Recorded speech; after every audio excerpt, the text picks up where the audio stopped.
Bapak Ibu Saudara sekalian dimanapun berada, sejenak kita meluangkan waktu untuk beribadah kepada Tuhan. Untuk mengawali ibadah kita ini, mari kita angkat pujian kepada Tuhan dari bernyanyi dari Kidung Jemaat nomor 421, Yesus saja kawanku musafir.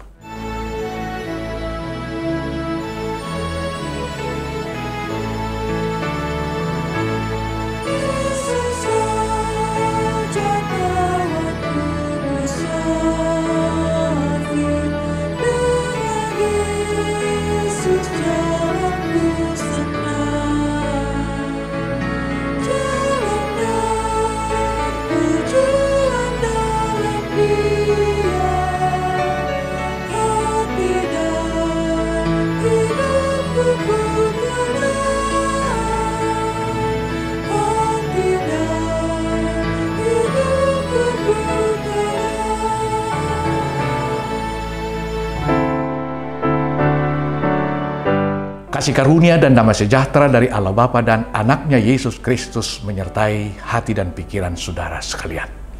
Amin. Saudaraku, yang menjadi landasan renungan firman Tuhan hari ini terambil dari Yohanes 15 ayat 15. Demikian firman Tuhan tertulis di sana.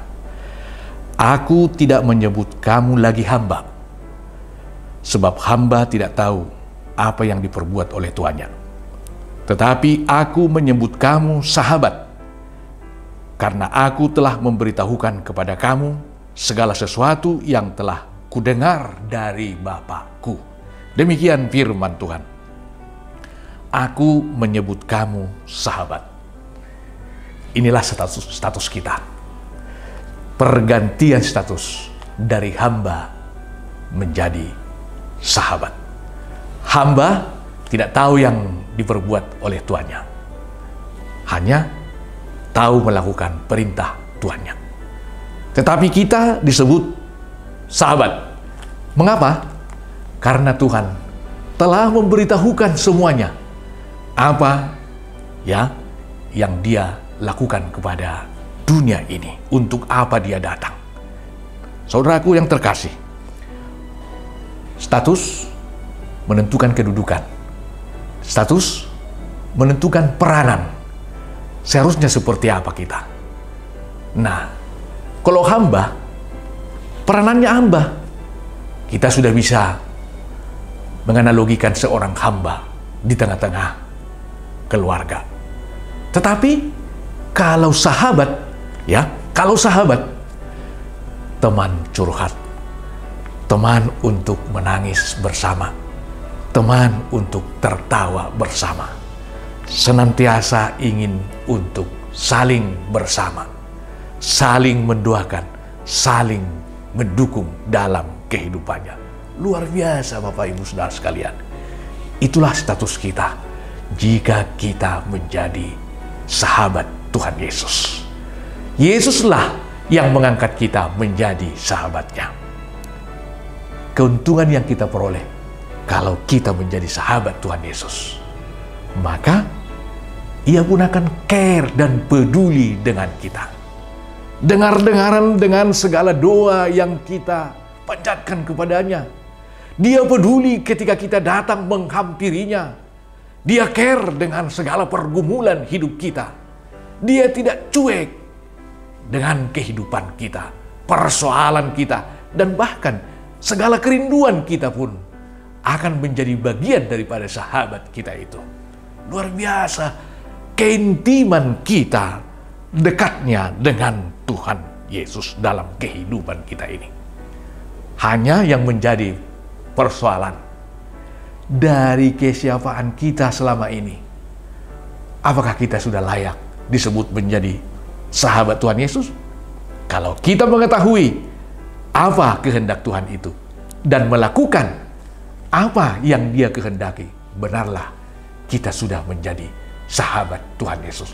Kepada mereka lah Tuhan peduli, kepada mereka lah Tuhan dengar-dengaran dan untuk memberkatinya.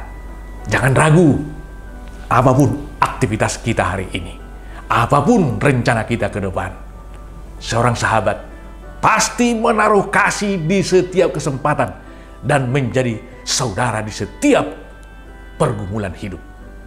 Dia akan mengokohkan kita, dia akan menolong kita, bahkan dari yang tidak terlihat pun dia berperan untuk mendatangkan kebaikan kepadamu.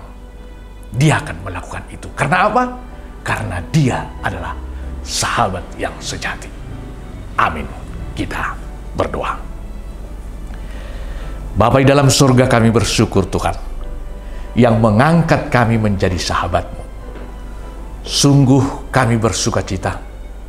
Sebenarnya kami tidak layak menjadi sahabat Tuhan Yesus, tetapi Engkaulah yang mengangkat kami menjadi sahabat-Mu. Bahkan Tuhan sudah menyebut kami menjadi sahabat. Sungguh besar kasih-Mu Tuhan yang mengangkat derajat kami, status kami. Kami puji dan muliakan nama-Mu Tuhan. Terpujilah Engkau Tuhan. Ajarilah kami bertindak, berpikir sebagai seorang sahabat dalam kehidupan sehari-hari.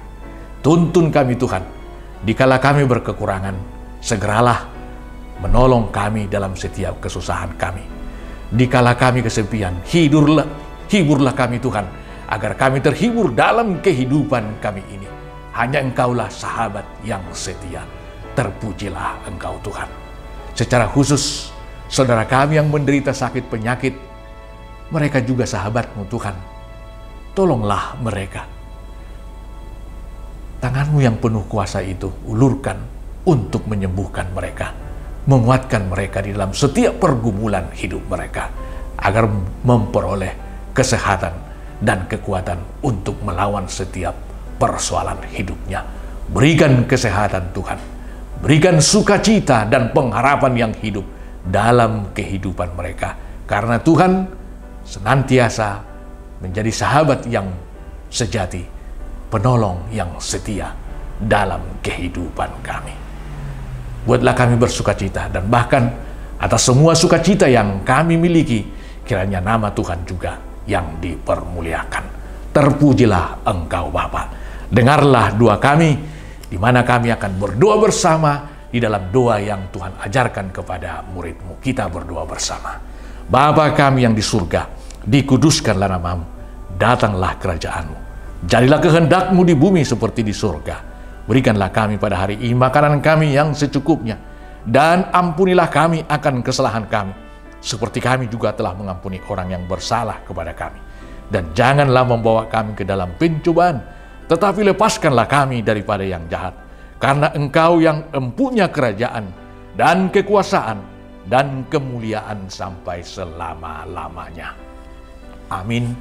Anugerah Tuhan kita Yesus Kristus, kasih setia dari Allah Bapa, serta persekutuan Roh Kudus yang menyertai dan memberkati saudara sekalian.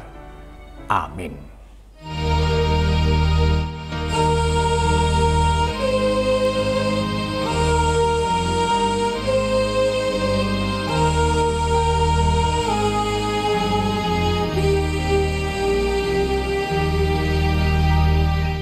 Untuk mengakhiri pertemuan kita, kami mengungkapkan pantun bentuk permohonan.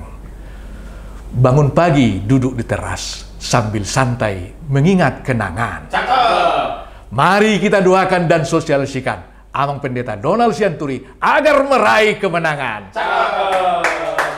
Terima kasih, selamat pagi, selamat beraktivitas. Tuhan memberkati. Shalom! Shalom, jemaat yang terkasih di dalam nama Tuhan Yesus Kristus. Tidak terasa sesaat lagi kita akan mengadakan Pesta Gotilon sebagai rangkaian dari seluruh program pelayanan gereja kita di tahun 2024 ini.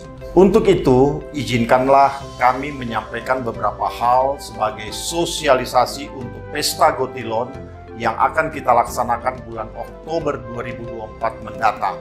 Pesta Gotilon adalah wujud rasa syukur kita kepada Tuhan yang Maha Kuasa atas segala rahmat, perlindungan, dan berkat yang kita terima dalam 1 tahun perjalanan kehidupan kita masing-masing.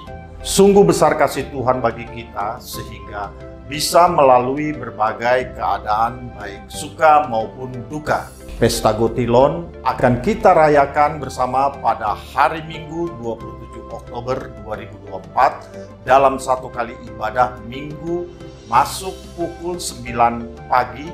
Di dalam ibadah akan dilakukan juga penyematan ulos kepada jemaat yang berumur 70 tahun ke atas. Kemudian perayaan akan dilakukan di Gedung Serbaguna setelah makan siang bersama. Di dalam perayaan kita akan mengadakan tortor ketika menyerahkan sati-sati dari setiap sektor. Ada beberapa bentuk dalam pengumpulan dana di dalam perayaan Gotilon tahun ini. Tahun ini kita rencanakan sumber dana kita adalah 1. Sati-sati per sektor seperti biasa. 2. Sati-sati per keluarga atau tok-tok ripe per keluarga minimal Rp200.000 dan setiap penerimaan ini akan diwartakan dalam lembar warta gereja kita setiap minggu sampai mendekati hari pesta dan bisa dicicil. 3. Lelang. 4. Amplop ibadah pesta Gotilon saat kebaktian. 5. Proposal eksternal dan internal untuk pesta Gotilon. 6. Olop-olop saat perayaan. Karenanya, jemaat yang dikasihi oleh Yesus Kristus dari hati yang bersukacita dan penuh syukur kepada Allah kita, marilah memberikan persembahan Gotilon kita sebagaimana firman Tuhan disampaikan oleh Nabi Maleaki. Bawalah seluruh persembahan persepuluhan itu ke dalam rumah perbendaharaan supaya ada persediaan makanan di rumahku dan ujilah aku, firman Tuhan semesta alam, apakah aku tidak membukakan bagimu tingkap-tingkap langit dan mencurahkan berkat kepadamu sampai berkelimpahan. Marilah saudara-saudaraku yang dikasihi dan diberkati oleh Allah, bawalah persembahan syukurmu ke hadapan Allah Maha Pemurah benar, buah yang terbaik dari ladang pekerjaanmu. Tuhan Yesus memberkati kita semua. Shalom.